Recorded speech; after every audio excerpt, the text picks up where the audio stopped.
first is a hateful organisation. No, they're not. But that's coming from the mouth of somebody whose position is becoming untenable, with regards to Islam at least. Now, let's hear what somebody has to say about them who doesn't have a political bias. When the Christian activist group Britain First took large crosses through the English town of Luton last year, angry Muslims confronted them.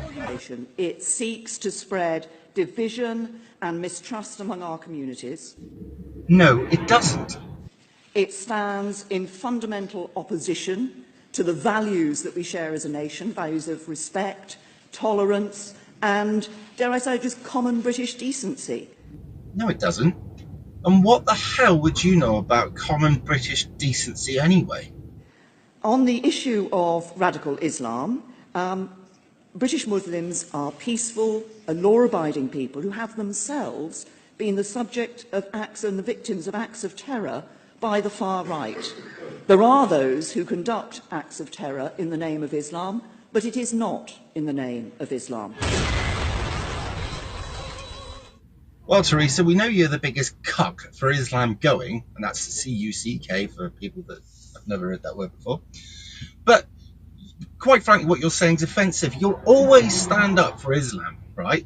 But you'll never stand up for the British people who are constantly the victim now of Islamic terror. You can't go to a Christmas market nowadays without there being concrete bollards around to stop any impending terror attack. Now, what you've just said there is a complete fucking oxymoron. Whoever is writing your speech is not only an idiot, but they're also disingenuous, unless you're writing it yourself, and then I'd expect nothing else. And as Prime Minister, I am very clear about the priority that I give to dealing with the challenge of the threat of terrorism, and that's dealing with the threat of terrorism and extremism from whatever source they come. Yes, well, Theresa, we know exactly how you're going to deal with it. Well, that is if history's anything to go by. First, you'll bang out a few hashtags, pray for wherever it is that gets hit next, and there will be somewhere hit next. Especially in the run-up to Christmas. Unfortunately, it's an inevitability. I will be very surprised if something doesn't happen. Then what you'll do is we'll have, so we've done the hashtags, we've done the pray fors. Oh yeah, that's it. We need the filters on our Facebook profiles because that'll always see off the terrorists. Light a few candles. That's good. And then stick some more bollards up around places that the public go to make them feel safe and to stop the terrorists actually getting close enough to blow them up. But what you'll actually do, and this is what you're not telling the public, because clearly you lie to us anyway, is that you'll go after the secondary problem. And the secondary problem, as you see it, is the reactionaries. Our politicians are incredibly good at dealing with secondary problems. Let me give you a couple of examples. Whenever anything has happened in Europe of any popular attempt to register discontent about the weakness of our political elites, the politicians have been incredibly good at coming down on that secondary reaction. So in the UK, when somebody called Tommy Robinson started a movement called the English Defence League, I didn't agree with it, I didn't like what it did, but he started this, it was a movement, a street protest movement. When he started that, very soon afterwards, his own house was raided by police, his family's houses were raided by police, computers were taken away, and they managed to get him to prison on a mortgage fraud case. They sifted through everything in him, in his background, everything in his life, everything in his family's life. They found something, he went to prison. Mortgage fraud is bad, don't get me wrong.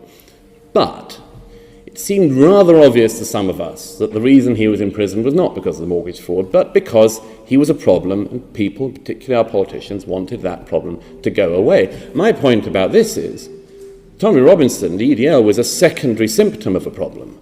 They were the result of politicians rightly being seen not to have done anything with the primary problem. And the question some of us have kept on asking is, if you could do that with that person who caused you a problem, why couldn't you do it with the people that person was objecting to? And these are the Britain First, the Tommy Robinsons and the other people like this, which are telling us the truth. These are the people that are exposing what's going on at the moment, all right? These are the people that you despise because they're getting in the way of you carrying on with your totalitarian regime, your complete fucking up with the British people, right, and their future, by mass importation of people we know very little about, okay, and people you couldn't give a fuck about. You don't care about us, you don't care about what you're importing, because you know full well it won't affect your immediate circle. And the rest of us, well, who gives a shit? It's not important. You don't care how many British people die, just as long as you keep your paymasters and the 1% happy. You are the biggest piece of shit in government at the moment.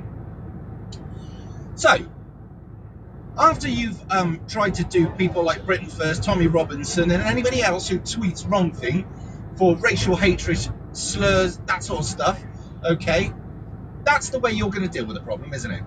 You're not actually going to face the problem head on, because that's not what you do, is it?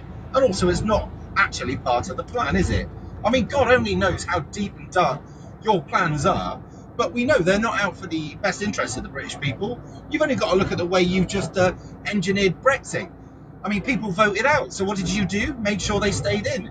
You are the biggest calamity that's happened to British politics since fucking Tony Blair. And he was the one that fucked up the Middle East, right? And made sure these... I can't say that word. I'm trying to be good on my swear words. But anyway, these lowlifes, they're not all lowlifes, but a lot of them are, all right, over here. And we, the British voting public, are fucked off with you. I have nothing but contempt. I won't say I hate you, because I reserve those... well, that word for the people who do stuff like child rape. You know, the people that you want to hush up, those sort of people. But you're as close as I could possibly get to hating somebody at the moment without actually hating them. So well done, Theresa. And indeed, that question of how we deal with terrorism is one of the issues that I have been discussing over the last couple of days here in the Middle East. So in your bid to deal with terrorism, you went straight to the heart of the problem. That's absolutely fucking admirable.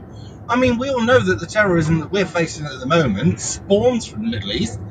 So, yeah, ideal. So what did you learn then? Did you learn how to combat terrorism? Have you learned how to best employ measures to stop terrorism happening?